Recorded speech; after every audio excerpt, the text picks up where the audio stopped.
নমস্কার বন্ধুরা, কেমন আছেন আপনারা? বড়দেরকে প্রণাম ও ছোটদেরকে ভালোবাসা জানিয়ে আজকের ব্লগটি শুরু করছি। আজ হলো সোমবার আর সকাল এখন ৬টা মতো বাজে। আর সোমবার মানেই তো সেই ব্যস্তবহুল সপ্তাহটা শুরু। এই ঘুম থেকে ওঠো আর ওঠা মাত্রই ঘড়ির কাঁটাগুলি ধরে ধরে মেপে মেপে সমস্ত কাজকর্মগুলি না সারলে পরেই তবে গিয়েই বিপদ। এই যে গোটা গোটা নিয়ে নিয়েছে পুঁটি মাছ, তবে পরে মিষ্টি জলের নয়, সামুদ্রিক। আমাদের আন্দামান সমুদ্রের অবশ্য, তবে পরে মিষ্টি জলে না হলে কি আছে, খেতে ভারী স্বাদ জানেন। একটু গরম গরম ভাতে এরকম গোটা গোটা মাছ ভাজাগুলি দুর্দান্ত লাগে খেতে। আবার একটুকু রসা বা ঝাল, তাও কিন্তু মন্দ হয় না জানেন।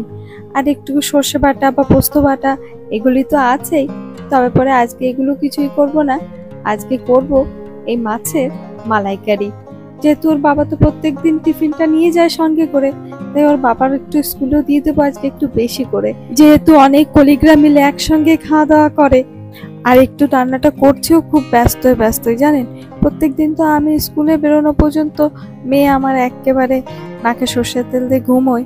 আজকে জানি না কি হয়েছে, সাত সকালে উঠে গোটা বাড়িটা একেবারে নিজের অট্ট হাসিতে আর কথায় মাতিয়ে তুলেছে।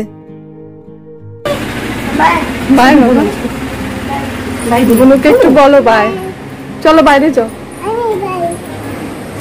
তুমিও যাবে? বাই বাবা, সাবধানে যাও।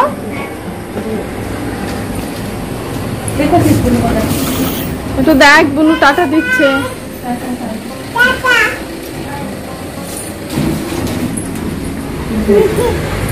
তুমি যাবে? তুমি দাদার সঙ্গে যাবে? তাই ওই যে দাদা নিচে যাচ্ছে, ওই যে দাদা যাচ্ছে। হ্যাঁ, তুমি বাবাকে বাই বলেছ?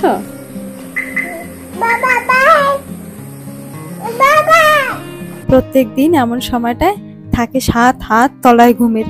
প্রত্যেক দিন ওর বাবা মেয়েকে ঘুমন্ত অবস্থায় বাড়ি থেকে দেখে বেরোয়, আবার যখন বাড়ি ফেরে তখনও দেখে মেয়ে সেই ঘুমিয়েই আছে। আজ প্রায় কতগুলি মাস পর বাপ বেটিকে টাটা জানিয়ে স্কুলের দিকে রওনা হতে পারছে। সবাই তো যে যার কাজে বেরিয়ে পড়লো, এখন আমার বেরোনোর পালা। আর এই যে আমার মা জননী আজকে আমার বেশ ভালোভাবেই কোমর পেতেছে। নামবে না, পড়ে যাবে। যাও বা আন্টি কাছে যাও, আন্টি কাছে যাও। মা আমি আমি स्कूले যাচ্ছি না, তুমি आंटी কাছে যাও। देखो कैसे उतरती स्पीड से। जा आंटी कोले जाओ, আর আসবে না, দাঁড়াও। কোল দিলে নিচে পড়ে যাবে, পড়ে যাবে। ব্যাস ব্যাস ব্যাস, আর নামে না।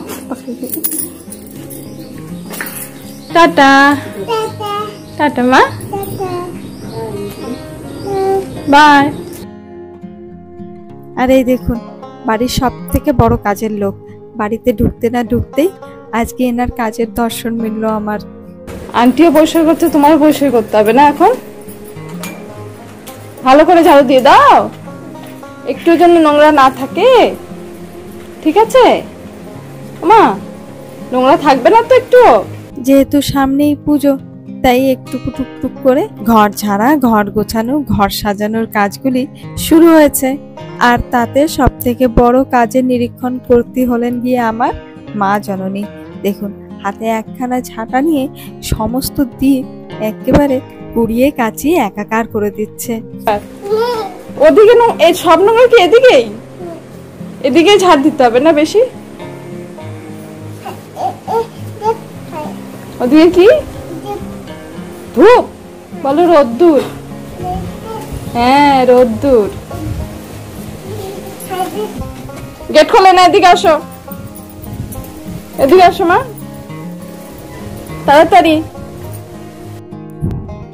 তাহলে বন্ধুরা আজকে ব্লগটি এ পর্যন্তই থাক। ব্লগটি কেমন লেগেছে কমেন্টে অবশ্যই জানাবেন। যদি ভালো লেগে থাকে তাহলে একটি লাইক করে দেবেন। দেখা হবে আগামী ব্লগে। ততক্ষণের জন্য ভালো থাকবেন, সুস্থ থাকবেন, সাবধানে থাকবেন। নমস্কার।